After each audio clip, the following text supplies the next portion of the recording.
น้อมบรรดาอภิวาทน้อมระลึกถึงยังพระอรหันตสัมมาสัมพุทธเจ้าผู้แสวงหาซึ่งประโยชน์อันยิ่งใหญ่ขอนอบน้อมอย่างพระธรรมคำสอนในศาสนานี้ที่องค์สมเด็จพระสัมมาสัมพุทธเจ้าได้ตรัสแสดงไว้ดีแล้วขอนอบน้อมระลึกถึงอย่างพระสงฆ์สาวกปู่ใหญ่ผู้มีทิฏฐิอันหมดจดระงดงามอันเป็นสุปฏิปันโนด้วยเสียงกล่าวของข้าพเจ้าและขอถวายความเคารพนอบน้อมไหว้สาบายังครูบาอาจารย์พระเถรานุเถระพระภิกษุสงฆ์สามเณรพระสังฆาธิการสงฆ์สมณศักดิ์บัณฑิตนักปราชญ์ท่านผู้มีความรู้ทุกรูปทุกตนทุกองค์มาณโอกาสนี้ด้วยความเคารพและขอเจริญสุขสวัสดีมายังพ่อออกไม่ออกศรัทธาโยมพ่อโยมแม่พ่อหมอนแม่มอนพ่ออุ้ยแม่อุ้ยปีป่านะอาท่านผู้ฟังผู้มีบุญทุกท่านที่ติดตามรับฟังธรรมะยามแรงทางสถานีวิทยุเพื่อการศึกษาพระพุทธศาสนาและวัฒนธรรม 104.5 เมกะเฮิรตซ์ออกจากวัดฝ่ายหินตำบลสุเทพอำเภอเมืองจังหวัดเชียงใหม่โดยความเมตตาธรรมของท่านอาจารย์พระครูสมุวิศวัตร วรกิจโจผู้อำนวยการผู้มีจิตใจอันเมตตาเปี่ยมล้นโดยความแห่งจิตใจอันมุ่งมั่นในการเผยแผ่ธรรมแล้วแหมขึ้นหนึ่งนั้นก็คือขึ้นธรรมะสีขาวชาวประชาโดยความเมตตาธรรมของท่านอาจารย์พระครูอภิวัตรวัฒนาวิกรมที่ได้เก่าเลี้ยงและส่งสัญญาณไปขอกราบขอบพระคุณมาณโอกาสนี้โยมพ่อโยมแม่วันนี้เป็นวันที่16เป็นวันที่บางคนก็มีความสุขใจความหวังบางคนก็เกิดแห่งความผิดหวังนี้ก็คือเป็นสิ่งที่ผ่านแล้วอย่างก็ตามถ้าเราหลงมากเกินไปมันก็ก่อให้เกิดแห่งคำว่าเสียทรัพย์ถ้าเป็นสิ่งที่คนเฮานั้นบ่ไปแตะต้องมันก็บ่เสียหายและเฮาก็บ่เสียใจเกิดขึ้นวันนี้เรามาอยู่พร้อมกันศรัทธาญาติโยมพ่อโยมแม่ท่านผู้ฟังวันนี้ตั้งป้อนนั้นสายันก็ได้ลาเพราะว่ามีงานข้าวดำและงานพวกเขาว่าน้ำส่งศพที่วัดของเพิ่นมีงานวันนี้ก็มาอยู่กับส่วนตัวของทุเจ้าศรัทธาญาติโยมทั้งหลายในแห่งเขาว่าวิถีชีวิตของผู้คนเฮานี้เป็นสิ่งที่เฮานั้นจะเห็นได้ว่าคนเฮาทุกคนนั้นอยากจะมีแห่งความเป็นความสุขในที่นี้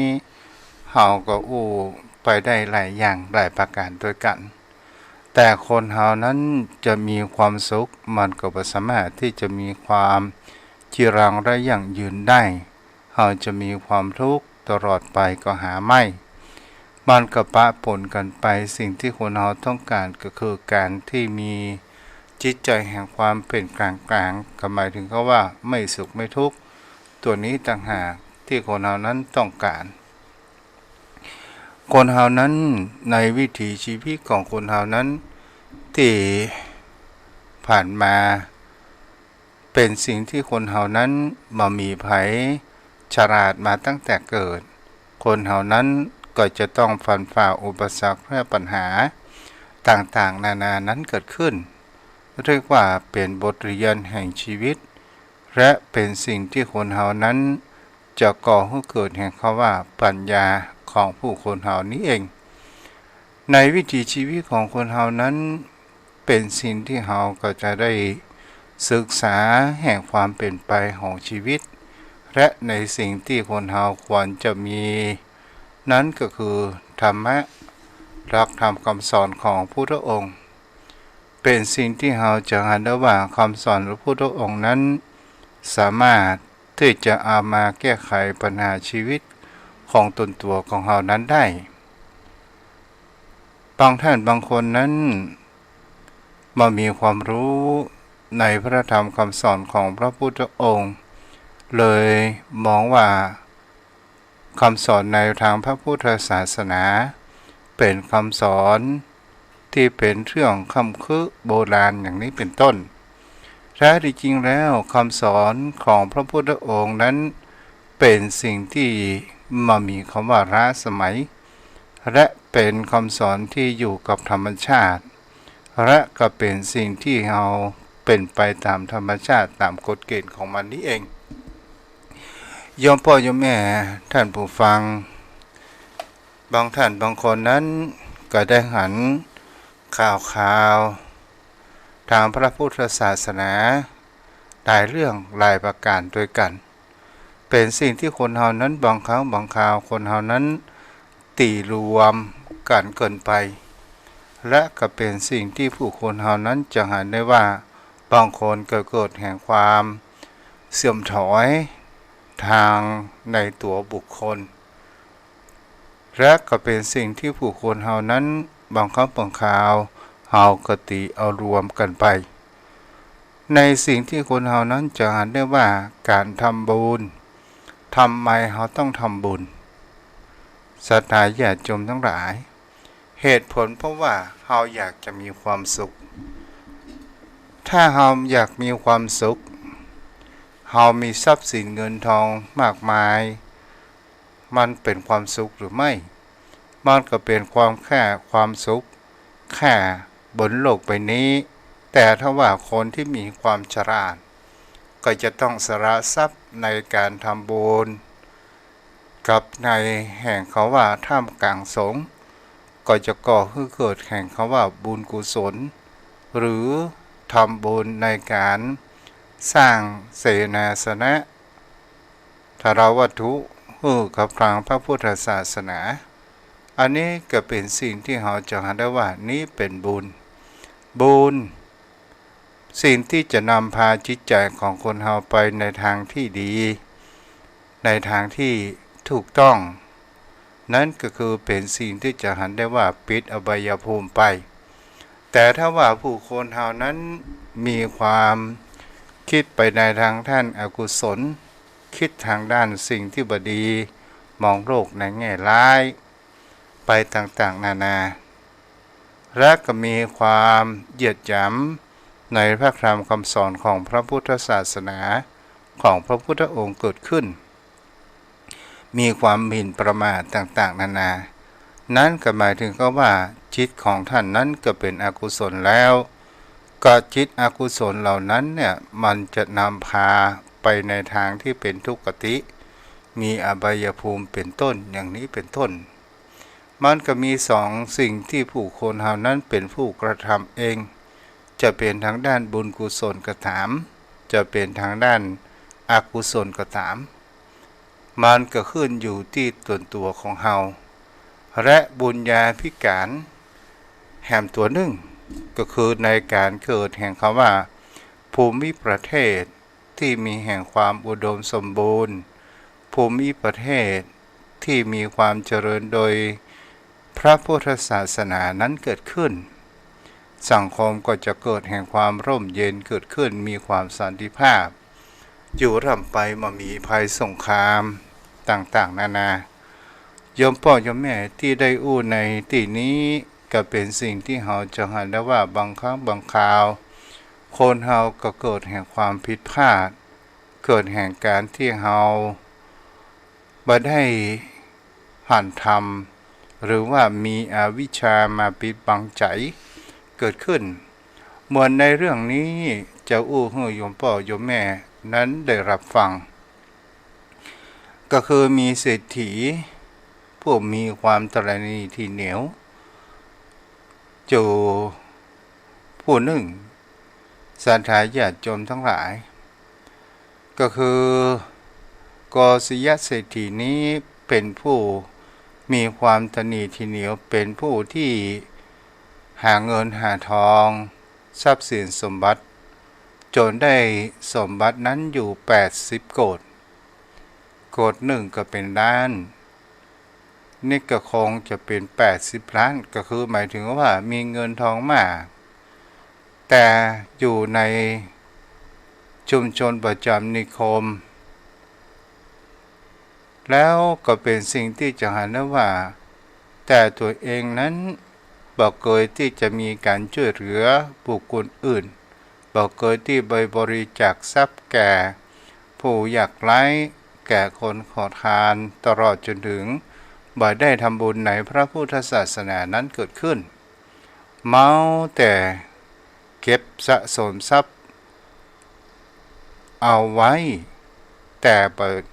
ยอมใช้จ่ายแม้กระทั่งตัวเองก็บ่สามารถที่จะเอามาใช้จ่ายอย่างได้เปิ้นเฮาว่าจิตานีที่เหนียวก็ว่าเหนียวมากและก็เป็นสิ่งที่จะหาได้ว่าเศรษฐีคนนี้เนี่ยตกมาอยู่วันหนึ่งนั้นก็ได้หารว่าเศรษฐีผู้นี้เนี่ยได้เดินทางไปยังเมืองหลวงบังเอิญก็ไปหัน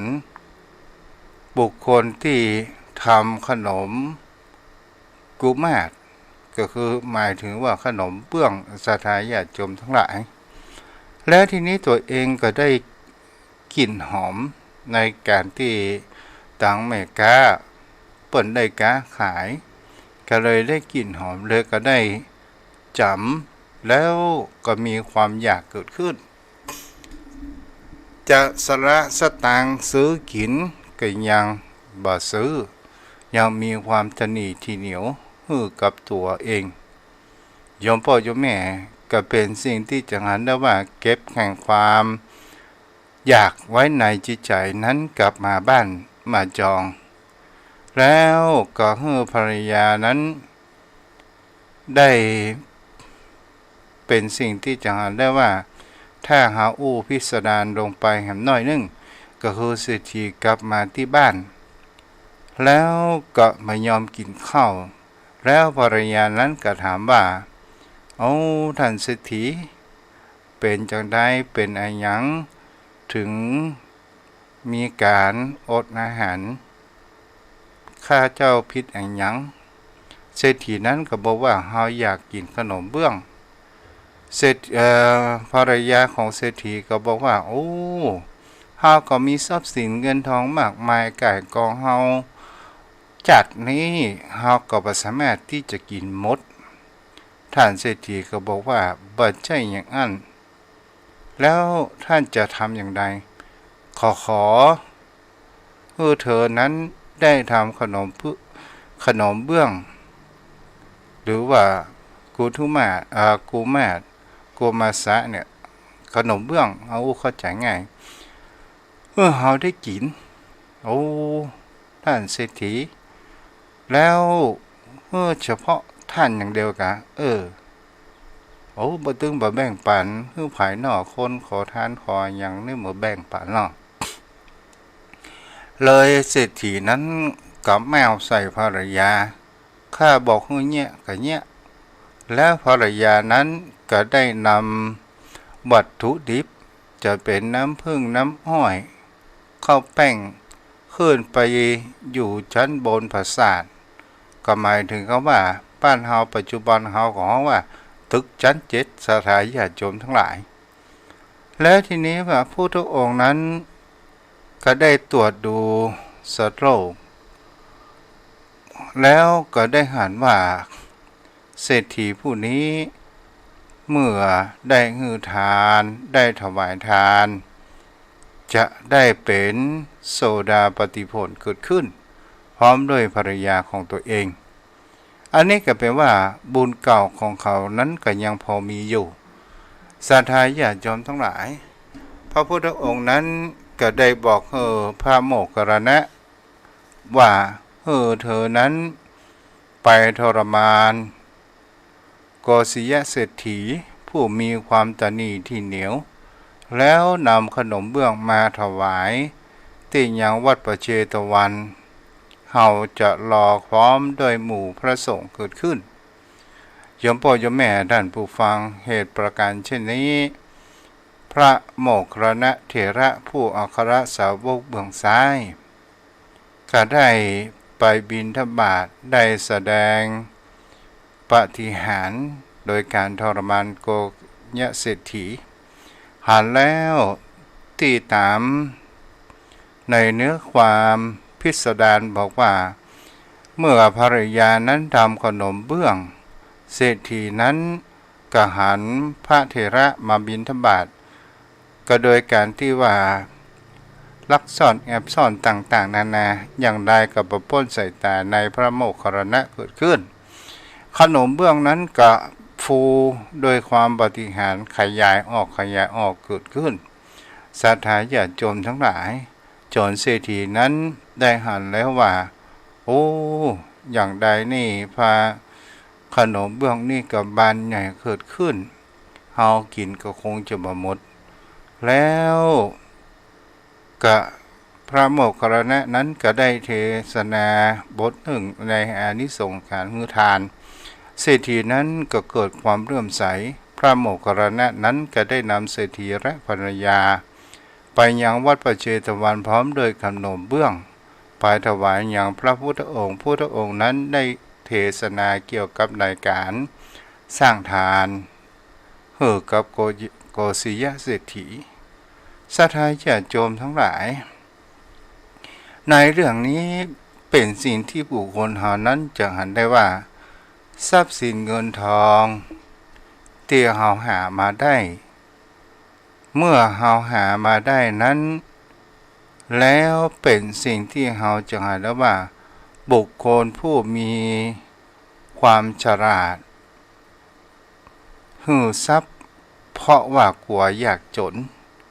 บุคคลผู้มีความฉลาดมาบริจาคทรัพย์เพราะว่ากลัวทรัพย์นั้นจะหมดนี่เป็นสิ่งที่ผู้คนเฮานั้นเฮาก็ร้องพอว่าบุญกินบุญทานของบุคคลเฮานั้นเป็นสิ่งที่มีจริงบางคนบางท่านก็มามีความเชื่อว่าบุญกุศลนั้นมีจริงหรือไม่อกุศลหรือว่าทางด้านบาปมีจริงหรือไม่เฮาก็ลองมาตองในชีวิตของคนเฮานี้เองตองชีวิตของผู้คนเฮาว่าเฮามีบุญกุศลมากน้อยขนาดไหนที่บางครั้งบางคราวเฮาจะหาได้ว่าบุคคลผู้อยู่ในรุ่นราวคราวเดียวกันเพิ่นได้ทำมาหากินด้วยมีความขยันขนขวายและมีความอดออมก็จะก่อให้เกิดเป็นเศรษฐีในที่นี้ก็ทำไมถึงคำว่าเป็นเศรษฐีมีทั้งทรัพย์ภายนอกและได้ทำบุญบริจาคก็เป็นทรัพย์ภายในเกิดขึ้นนี่ก็คือหมายถึงเขาว่าได้อัตภาพแห่งความเป็นมนุษย์ในจัดนี้ก็จะทำให้เรานั้นมีคุณค่าที่เราได้เกิดมานี่เองยอมพ่อโยมแม่ต่อมาในสิ่งที่ตัวเจ้าจะได้อู้ต่อไปสิ่งที่เป็นภัยอันตรายที่จะเกิดขึ้นในชีวิตมันก็มีเปิ้นเขาว่าความคิดหรือว่าจิตระบบแห่งความคิดอันตรายของผู้คนเฮามีอยู่3ประเภทความคิดอันตรายในที่นี้ก็หมายถึงเขาว่าบุคคลเฮานั้นมีอวิชชามาปิดบังใจความคิดเหล่านี้สามารถที่จะทำลายชีวิตของคนเฮานั้นบ่หันแสงสว่างเกิดขึ้นได้และมามีแห่งคำว่ารักโยโสมนสิการ ในวันต่อไปจะอู้ในเรื่องการพิจารณาอย่างแยบคายคือสถาญาติโยมนั้นได้รับฟังกันก็คือประการแรกความคิดที่เป็นอันตรายมากที่สุดโยมพ่อโยมแม่นั้นก็หมายถึงเขาว่าก็คือบ่ได้มองดูบ่ได้อู้ถึงความผิดของตัวเองคอยมองดูคอยอู้ถึงแต่ความผิดพลาดของบุคคลผู้อื่นโยมพ่อโยมแม่นี้ก็คืออยู่ในสังคมเป็นสิ่งที่เรานั้นก็จะหันได้ว่านี่ก็คือประการแรกคนเรานั้นส่วนมากปัญหาของตัวเองนั้นไม่ยอมที่จะมาดูว่าจิตใจของคนเรานั้นมีความเกี่ยวกาดมากกิเลสได้มากน้อยสักเพียงไรแต่ความผิดพลาดของตัวเองมองเพียงแค่เหมือนกับขนตามองมหันต์แต่ชอบมองความผิดพลาดของบุคคลอื่นเหมือนดังภูเขาโยมพ่อโยมแม่นี้ก็เป็นสิ่งที่บุคคลเหล่านั้นมีเกิดขึ้นจุดในสังคมในโลกแห่งความเปลี่ยนไปเหล่านี้ถ้าบุคคลใดมีเหล่านี้มากๆจะเป็นแห่งเขาว่าความอันตรายเกิดขึ้นตลอดจนถึง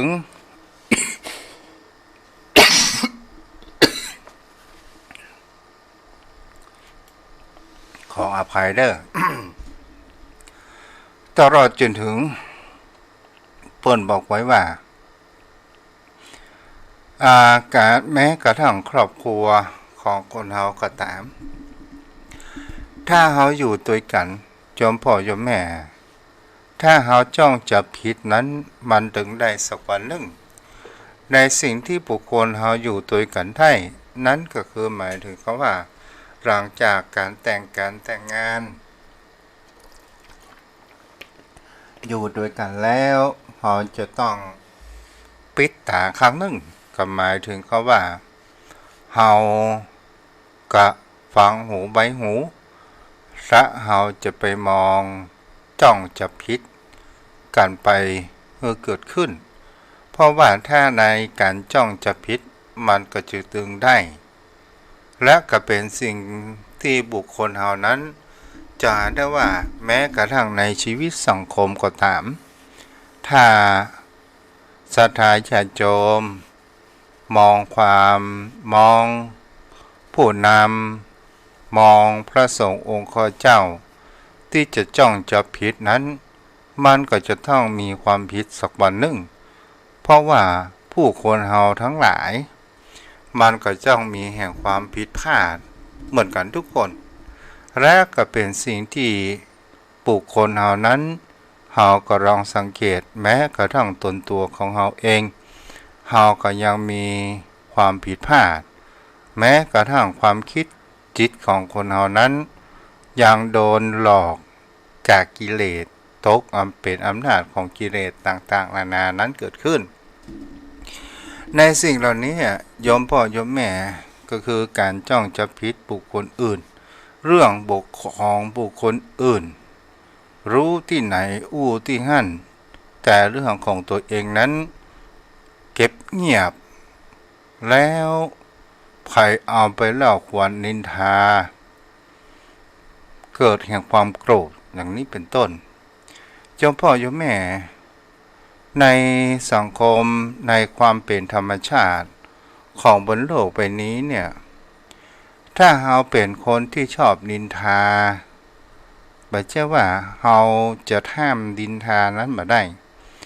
แต่สิ่งที่บุคคลเรานั้นบางคราวคนเรานินทากะเลในความเสียหายของบุคคลอื่นวันนี้เรานินทาเปิ้นสักวันหนึ่งเปิ้นก็คงจะนินทาเราเช่นเดียวกันและเป็นสิ่งที่บุคคลเรานั้นจะหันได้ว่าถ้าเราเป็นคนที่เรามานินทาคนอื่นก็จะมานินทาร้ายต่อเรานั้นมากนักแต่เป็นสิ่งที่บุคคลเรานั้นจะหันได้ว่าเราจะอยู่ในสังคม ในครอบครัวอย่างใดก็ตามตัวนี้เนี่ยเป็นตัวสิ่งที่เราจะหาได้ว่าเราอย่าไปมองความผิดพลาดของบุคคลอื่นมากนักเราจงมองในจิตใจของเราในความผิดพลาดของเราคือเราได้ปรับปรุงแก้ไขโดยการที่เรามีแห่งคำว่าหลักธรรมของคำสอนขององค์สมเด็จพระสัมมาสัมพุทธเจ้าต่อไปศรัทธาญาติโยมทั้งหลายสิ่งที่เป็นอันตรายมากที่สุดในการที่เป็นสิ่งที่เราจะได้ว่าเป็นข้อที่สองนั่นก็คือการทำผิดจนเป็นนิสัยโยมพ่อโยมแม่บางครั้งบางคราวคนเฮามีบุคคลอื่นจะเป็นพ่อจะเป็นแม่จะเป็นเพื่อนก็ตามถ้าเปิ้นคอยติเพื่อก่อแนะนำให้ทางถูกต้องเปิ้นเฮาว่าเป็นสิ่งที่ดีอย่างเช่นบางครั้งบางคราวคนเฮานั้นไปมองว่าเขาไม่รักเราเขาด่าเฮาว่าเฮาอย่างอันอย่างอี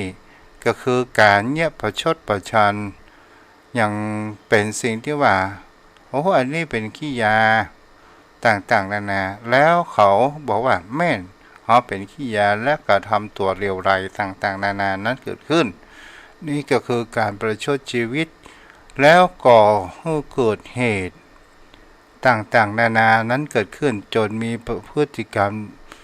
เป็นนิสัยอย่างเช่นเขาว่าเขาเป็นคนบดีเป็นคนติดยุงติดยาและเขาบอกแก้ไขแล้วเขาก็มีการเสพยาอยู่ตลอดยาบ้ายายาอย่างก็ว่าไปแล้วเขานั้นมามีการเปลี่ยนแปลงก็เลยติดเป็นนิสัยแล้วก่อให้เกิดแห่งความว่าความเดือดร้อนครอบครัวและสังคมถึงตำรวจจะยับไปใส่ของกี่แล้วกี่โหนก็ตามออกมาเขาก็เนี้ยเหมือนดังเดิมเขามามีความเปลี่ยนแปลงอันนี้เรียกว่าทำผิดจนเป็นนิสัยนั้นเกิดขึ้นตลอดจนถึงบุคคลที่มามีการสำรวมมามีในเรื่องแห่งการมีสิ่งเกิดขึ้นการเปลี่ยนจิตเปลี่ยนใจของบุคคลเฮานี้นะบางครั้งบางคราวเนี่ยถ้าบุคคลมีอวิชชามืดบอดมาปิดบังไปเสียแล้วนะโยมพ่อโยมแม่กว่าจะหันแสงสว่างเมื่อมีโรคภัยไข้เจ็บมาเบียดเบียนเมื่อหูในตอนนั้นบางครั้งบางคราวก็บ่สามารถที่จะเอาอย่างนั้นตันได้แต่ถ้าว่าบุคคลเฮาที่มีแห่งเขาว่ามีความเห็นถูกก็คือหมายถึงเขาว่ายังรู้ในการเปลี่ยนแปลงพฤติกรรมและนิสัยของตัวเองว่านี้มันเป็นข้อบกพร่องของคนเฮาและเฮาจะเปลี่ยนในวิถีชีวิตชะตาของคนเฮาอย่างนี้เป็นต้นเพราะว่าคนในจำพวกนี้เนี่ยบางครั้งบางคราวประชดประชันว่าเฮาเกิดมาจากนี้เป็นบุคคลที่มีไปโทษแห่งเจ้ากรรมในเวรโทษชะตาชีวิตต่างๆนานาแท้ที่จริงมันไม่ใช่มันอยู่ที่การกระทำของคนเฮาต่างหากถ้าเฮามองพอดูไปคนเฮาทุกคนย่อมมีอุปสรรคและปัญหาต่างๆนานาเกิดขึ้นมากน้อยสักเพียงใดก็ตามแล้วบางครั้งบางคราวคนเฮานั้นบากล้าที่จะออกมาจากกองทุกข์หรือว่าบากล้าที่จะเปลี่ยนแปลงพฤติกรรมและนิสัยของตัวเองก็คือมีความคิดที่มีความกลัวมีความคิดที่มีความกังวลนี่แหละศรัทธาญาติโยมทั้งหลายมีพุทธองค์นั้นได้ตรัสว่ามีคนสองคน ทำความชั่วเหมือนกันแต่ได้รับผลบ่เท่ากันคนหนึ่งได้รับมากแถมคนหนึ่งได้รับน้อยนี่ก็เป็นสิ่งที่เราก็ลองมาตึกตองดูว่าคนที่ได้รับผลมากก็เพราะว่าเป็นคนที่บ่ได้อบรมกายอบรมศีลธรรมอบรมจิตใจของตัวเองบ่ได้อบรมปัญญาคุณธรรมต่างๆก็เลยเป็นบุคคลที่มีจิตใจคับแคบหันแก่ประโยชน์ส่วนตัวหันแก่ตัวอย่างนี้เป็นต้นแต่แฮมเปิ้นภาษาบาลีก็เรียกว่าอัปปทุกขวิหารีมีปกติอยู่เป็นทุกข์คนในประเภทนี้แถมบุคคลหนึ่งศรัทธาญาติโยมทั้งหลายถึงตัวเองนั้นได้ทำชั่วโดยความจำยอมความเป็นหน้าที่แต่เขาก็ได้อบรมแห่งเขาว่าอบรมจิตใจอบรมศีลธรรมอบรมปัญญาอบรมคุณธรรมมีจิตใจกว้างขวางมีจิตใจมากล้นไปด้วยแห่งเขาว่าเมตตามีวิหารธรรมนั้นเกิดขึ้นหาประมาณบัดได้บุคคลนี้ก็จะได้รับแห่งเขาว่าความทุกข์น้อยที่จะเกิดขึ้นเรียกว่าอัปปมานะวิหารีศรัทธาญาติโยมโยมพ่อโยมแม่นี้ก็คือเป็นข้อที่สองอย่าทำผิดจนเป็นนิสัยเกิดขึ้นต่อมาโยมพ่อโยมแม่ท่านผู้ฟังในข้อที่สามนี้ก็คือเป็นสิ่งที่เราบอกควรที่จะเกิดขึ้นเป็นความคิดที่มีอันตรายมากก็คือคนเฮานั้นบางครั้งบางคราวความคิดที่มีความท้อแท้อ่อนแอบ่กล้าเผชิญอยู่ในโลกแห่งความเป็นจริงเกิดขึ้นนี่ก็หมายถึงคำว่าจิตใจของบุคคลเฮานั้นเป็นสิ่งที่เราพิจารณาและสังเกตว่าการทำร้ายตัวเองก็ตามก็คืออู้ไปอู้มาแล้วก็คือการวิ่งหนีปัญหาและบ่ได้เคยคิดทางด้านสิ่งที่แก้ไขปัญหาด้วยปัญญาของตัวเองโยมพ่อโยมแม่อย่างกับมีเรื่องเล่าท่านอยู่เรื่องหนึ่งบางครั้งบางคราวเนี่ยเป็นสิ่งดีบุคคลเฮานั้นความคิดแวบเดียวสามารถเปลี่ยนชะตาชีวิตของคนเฮานั้นก็ได้ความคิดแวบเดียวจะสามารถที่จะฆ่าประหารในชีวิตตนตัวของเฮานั้นก็ได้นี่ก็เป็นสิ่งที่อันตรายมากที่สุดแต่บุคคลที่ไม่ยอมรับความจริงไม่ยอมแก้ไขปัญหามีจิตใจอ่อนแอมีจิตใจท้อแท้โดยการที่ว่าเฮาเป็นตัวต้นเหตุเพียงผู้เดียวอย่างนี้เป็นต้นถ้าเฮามีความคิดประการเช่นนี้เนี่ยโยมพ่อโยมแม่ขอให้เปลี่ยนแปลงและความคิดว่าทุกชีวิตย่อมเผชิญปัญหาอุปสรรคแต่เราสามารถที่จะเปลี่ยนแปลงแก้ไขปัญหาได้ด้วยมีแห่งคำว่าสติสัพพัญญะและมีแห่งคำว่าขันติธรรมะขันติคือความอดทนธรรมะคือความข่มจิตข่มใจแล้วเรื่องราวเมื่ออารมณ์ของคนเรานั้นสงบก็จะทำให้เรานั้นมีสติเกิดขึ้นอย่างในเรื่องหนึ่งก็มีเรื่องว่ามีแม่หญิงคนหนึ่งได้คลอดลูกออกมาบังเอิญลูกนั้นเป็นปากแหว่งหรือว่าเพดานปากแหว่งเพดานโบศรัทธาญาติโยมทั้งหลายแล้วทีนี้เนี่ยเขายอมรับความเป็นจริงของลูกนั้นมาได้โดยสิ่งที่จะหันได้ว่าคนหมอก็เคยบอกแล้วว่าถ้าว่าเราอ่อน ใหญ่มาก็สามารถที่จะเอาปลูกเนื้อเยื่อทางด้านศัลยกรรมแพทย์ได้อยู่และก็เป็นสิ่งที่เราจะหันได้ว่าแต่ไม่หญิงคนนี้ปักปั๊มก็คือจิตใจของตัวเองโดยมีความเครียดเกิดขึ้นตลอดจนถึงเป็นสิ่งที่ยอมรับแห่งความจริงนั้นเป็นไปได้แล้วก็บ่ได้อยู่ในวังวนแห่งคำว่าความมืดบอดต่างๆนานาก็เลยปิดชีวิตของตัวเองและลูกเกิดขึ้นนี่แหละศรัทธาญาติโยมทั้งหลายความคิดนี้เป็นตัวอันตรายเหมือนกันความคิดหรือว่าอารมณ์เป็นสิ่งที่บุคคลเหล่านั้นระมัดระวังเปิดห้องว่ามันจะเป็นทั้งมิตรก็ได้จะเป็นตัวศัตรูทำร้ายตนตัวของเรานั้นก็ได้เนาะโยมพ่อโยมแม่ท่านผู้ฟังวันนี้ก็ได้ใช้เวลามาพอสมควรเนาะวันนี้พ่อหนานไม่อยู่แล้ว เปิดสายแน่ไหมโยมพ่อโยมแม่ได้สนทนาธรรมกันนักๆเนาะหรือจะถามอะไรอย่างกันก็ได้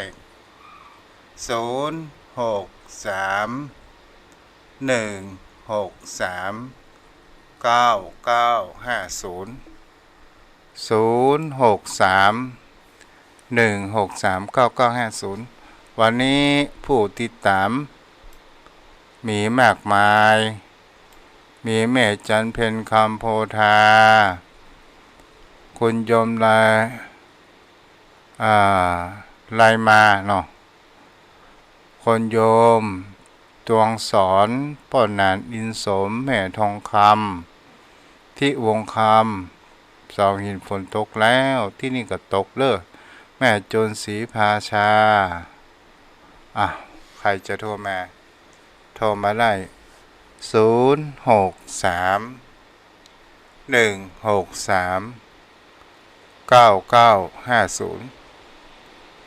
063-163-9950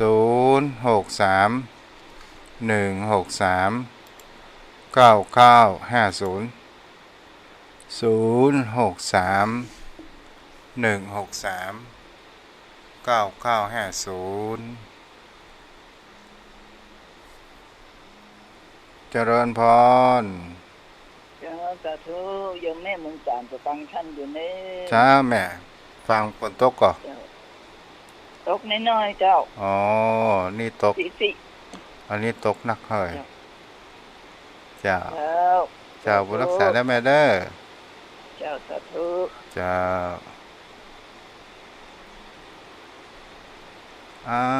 โทรมาได้เด้อที่เบอร์โทร063-163-9950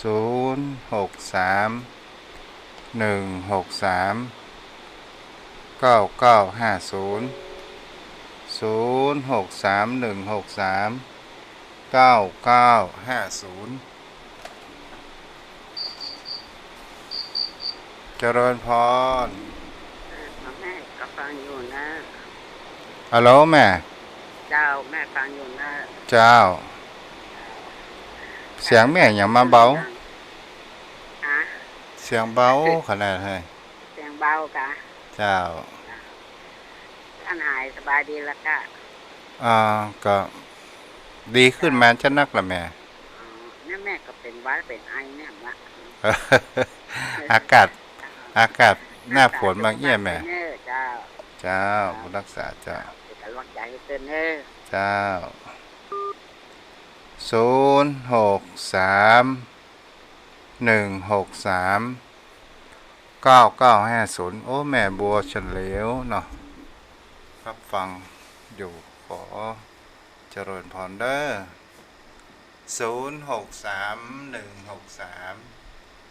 063-163-9950ไว้สาครับหลวงพ่อ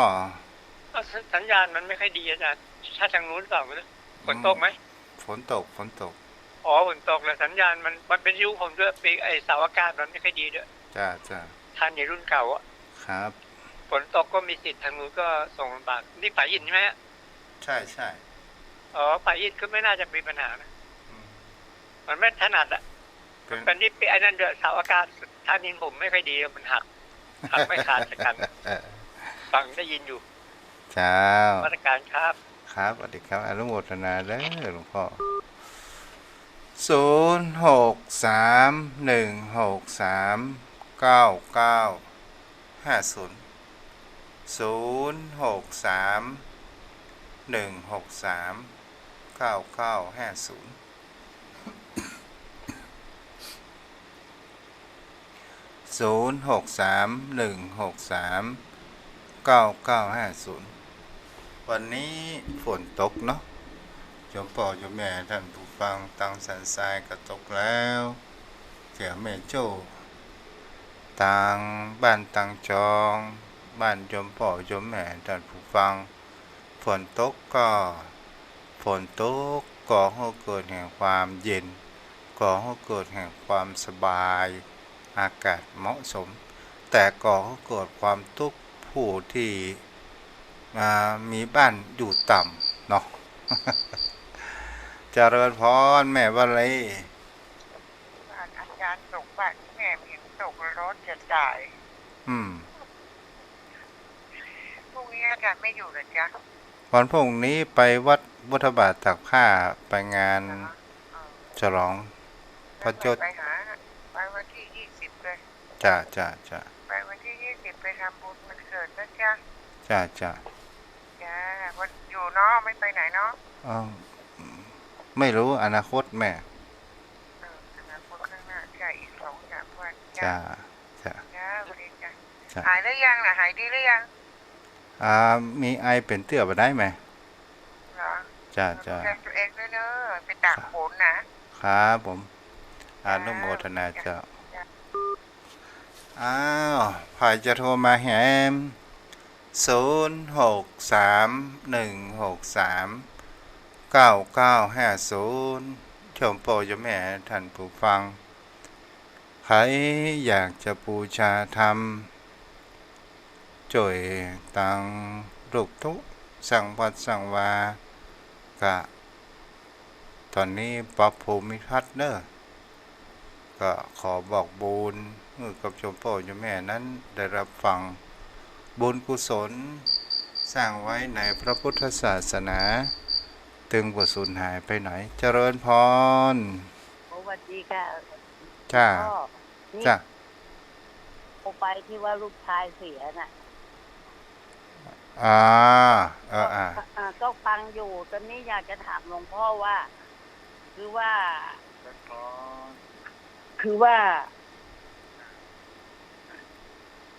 า ฉันถือคิดอ่ะแล้วที่ฉันใส่บาตรให้ลูกเนี่ย ลูกจะได้รับไหมอ่ะ ได้โยมแม่ แล้วก็เนี่ยเดี๋ยววันที่19นี่ก็จะไปทำสังฆทานอย่างเงี้ย โยมแม่ ก็ทุกวันนี้ก็ใส่บาตรให้เขาอ่ะ ลูกจะได้รับไหม ได้ แต่ก็ทำตามเหมือนอย่างศาสนาพุทธทุกอย่างคือฉันถือคิดแต่ว่าลูกถือพุทธไงฉันก็เลยทำบุญทางพุทธให้ลูก โยมแม่ปิดวิทยุก่อนเลย จ้า ปิดวิทยุก่อนเนาะ จ้า ทุกสิ่งทุกอย่างโยมแม่มันอยู่ที่แห่งคำว่าเจตนาไม่ได้อยู่ที่ศาสนา อ๋อ ศาสนาเป็นเพียงแค่หลักแห่งความยึดเหนี่ยวทางด้านจิตใจเท่านั้น ศาสนาจะเกิดหรือไม่เกิดจะเป็นศาสนาใดก็ตามจะเกิดหรือไม่เกิดแต่ความเป็นไปของธรรมชาติก็เป็นไปอย่างนี้ แม้สิ่งที่จะเห็นได้ว่าทำไมคนเราถึงต้องมีศาสนาเล่าเพราะว่าคนเราต้องการที่ยึดเหนี่ยวทางด้านจิตใจและทุกศาสนานั้นสอนให้เรานั้นเป็นคนดีของสังคมไม่มีศาสนาใดที่สอนให้เราทำชั่วเนาะเดี๋ยวแม่เข้าใจไหม จ้าเข้าใจจ้ะ ทุกสิ่งทุกอย่างอยู่ที่เจตนานะ วันที่19เนี่ยเขาคร ครบ100 วันก็จะไปทำสังฆทานที่วัด จ้ะ เขาอะ ถ้าเจตนาของโยมแม่ในการใส่บาตรดี มันก็ถึง แต่ถ้าว่าโยมแม่เอาศาสนามาเป็นตัวกั้น โดยการทำบุญใส่บาตรไม่ตั้งจิตตั้งใจที่จะทำบุญกุศลนั้นก็ไม่ถึง เข้าใจเนาะ ก็ตั้งใจอยู่ จ้า ตื่นทีตี 3 ตี 4เลยลุกขึ้นมาทำกับข้าวใส่บาตร ดีละโยมแม่ จ้ะ ทำไปเถอะ เนี่ยก็ฟังทุกเช้าทุกวันน่ะก็ฟังแล้วมันสบายใจอ่ะ จ้า จ้ะก็จะฟังตลอดนี่ก็กำลังฟังอยู่ จ้า จ้ะขอบคุณ อนุโมทนา ค่ะทุกเจ้าจ้ะ อนุโมทนาบุญจ้า สธุจ้ะ จ้า0631639050จะทำอะไรอย่างก็ตามเด้อโยมพ่อโยมแม่ท่านผู้ฟังเจตนาเป็นตัวสำคัญมากที่สุดเนาะสิ่งที่คนเฮาว่านั่นบ่ดีอันนี้บ่ดีเด้อเราเฮาบักกล้าเฮากล้ากลัวๆเลยอยู่ที่เจตนาเพราะว่าทุกสิ่งทุกอย่างบนโลกใบนี้เนี่ยเป็นสิ่งที่คนเฮาบัญญัติกันเกิดขึ้นมานี่เองและจะเห็นได้ว่าทางพระพุทธศาสนานั้นรักธรรมคำสอนของพระพุทธองค์มาเพื่อที่บอกให้หมู่เฮาว่ากฎเกณฑ์ของธรรมชาติมันเป็นไปเช่นนี้แล้วความเป็นมนุษย์ของผู้คนเฮานั้นล้วนแต่มีแต่ความทุกข์มากกว่าความสุขมันเพียงแค่แป๊บเดียวแต่ความทุกข์นั้นตราบใดเฮาอยู่โลกมนุษย์นี้มันมีความทุกข์มากกว่าความสุขแต่ความทุกข์ถ้าเฮาเข้าใจมันเฮาจะบ่ทุกข์ถ้าเฮากลัวมันเฮาจะทุกข์นี่ก็คือเป็นสิ่งที่เฮาก็ลองศึกษาดูถ้าเฮาอยู่อย่างแบบเข้าใจถ้าเฮาอยากมีความสุขก็คือประพฤติปฏิบัติธรรมและเฮาจะหันแห่งความเป็นจริงของธรรมชาติแล้วเฮาก็จะเข้าใจนี้มันเป็นธรรมดาของธรรมชาติบนโลกใบนี้มันมีภัยที่จะไปมีเหนือกว่าธรรมชาติไปได้มันมีผู้ใดที่จะห้ามพระอาทิตย์มาฮื้อรับขอบฟ้าทางด้านทิศตะวันตกมามีท่านใดที่ว่าจะห้ามฟ้าห้ามฝนมาฮื้อตกมามีผู้ใดที่จะห้ามว่าวันนี้แดดห้ามออกเพราะว่ามันเป็นเหตุและปัจจัยอย่างกับฝนตกนี้ต้นเหตุมันก็คือละอองน้ำแล้วมีแห่งคำว่าพายุหมุนตามฤดูกาลก็คือแรงของลมเหวี่ยงน้ำจากทะเลขึ้นมาก็เป็นพายุไปตามสภาพอากาศฤดูกาลเปิดมาเยือนของเฮา3 เดือนจากนั้นก็เข้าหนาวไปแหม3 เดือนแล้วก็เข้าไปหน้าร้อน4 เดือนสถานญาติโยมทั้งหลายมันก็เป็นเช่นนี้แหละวิถีชีวิตของคนเฮาก็ตามมันก็มีการเปลี่ยนแปลงไปอยู่สม่ำเสมอวันนี้เฮาบ่สบายวันพรุ่งเฮาอาจจะมีความสบายวันนี้เฮาเมื่อยวันพรุ่งนั้นเฮาหายวันนี้เฮาป่วยหนักวันพรุ่งอาการค่อยทุเราลงเกิดขึ้นนี่ก็เป็นสิ่งที่ความเปลี่ยนไปตามวัฏจักรของธรรมชาติของบนโลกใบนี้ศรัทธาญาติโยมทั้งหลายที่พระพุทธองค์บอกไว้ว่าผู้ใดเห็นธรรมผู้นั้นเห็นเราก็คือเห็นแห่งความเปลี่ยนไปของธรรมชาติตามหลักที่พระพุทธองค์นั้นบอกก็คืออริยสัจสี่ทุกสิ่งทุกอย่างมีเหตุและมีผลและก็มีทางแก้ไขและลงมือปฏิบัติมันก็จะลงสู่ผลสำเร็จเกิดขึ้นถ้าเฮาฮู้ มีแต่ทฤษฎีและเฮาไปได้ลงมือทำปฏิบัติมันก็บ่สามารถที่จะสำเร็จเกิดขึ้นได้รักธรรมของพระพุทธองค์บ่ได้บังคับบ่ได้บอกให้เชื่อให้ลองกระทำดูก่อนแล้วค่อยเชื่อตามเหตุตามผลเฮาจะนับถือศาสนาใดก็ตามก็ลองได้พระองค์นั้นบ่ได้บอกว่าคุณเข้ามาสู่พุทธศาสนาคนแต่งงานกับคนพระพุทธศาสนาต้องเปลี่ยนจารีตประเพณีมานับถือพุทธศาสนาไม่พระองค์นั้นบ่เคยปิดกั้นเด้อเนาะเอานะมามีไผโทรมาแล้วกันนี่0631639950โอ้ใครจะเป็นแก่น้ำมันปรีป่าสางมันผูกพ่องฮะเนาะ ช่วงนี้กินที่มนต์บ่มีเด้อโยมพ่อโยมแม่โอ้ปัจจัยก็ขาดเหมือนกันเนาะปัจจัยในการที่เดินทางเพราะว่าเฮาทางตนตัวของทุกเจ้าก็เป็นลูกศิษย์ลูกหาสำนักวัดพุทธบาทตักผ้าแล้ววันพรุ่งนี้เปิ้นจะมีการฉลองการตั้งเจ้าอาวาสใหม่ในนามแห่งเจ้าคุณวชิระภาวนาเนาะ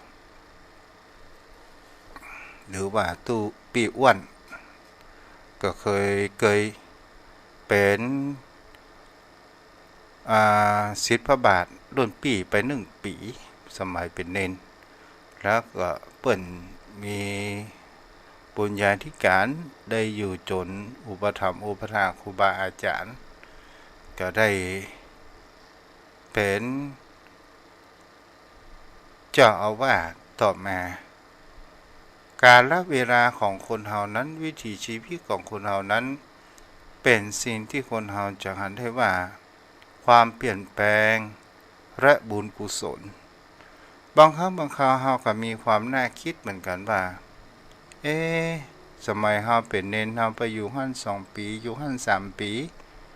แล้วมาอยู่ทุ่งประเก็ตโอ้เมินขนาดจะเกือบ30 ปีแล้วสถานญาติโยมทั้งหลายแล้วก็เป็นสิ่งที่ว่าบุญเก่าเฮาคงจะมีที่นี่แกหรือว่าเฮาจะได้มาใช้กรรมที่นี่แกนี่ก็เป็นสิ่งที่มีความน่าคิดเหมือนกันคนเฮามาปะกันบ่ได้ด้วยเหตุบังเอิญคนเฮามาปะกันเป็นบุญญาวาสนาพ่องเนาะใครส่งตั้งไลน์มาเนี่ยบ่มีไผละกะ 0631639950พี่น้องตังปาลานอยู่กว่างขายรับฟังตังใดโทรมาได้เด้อ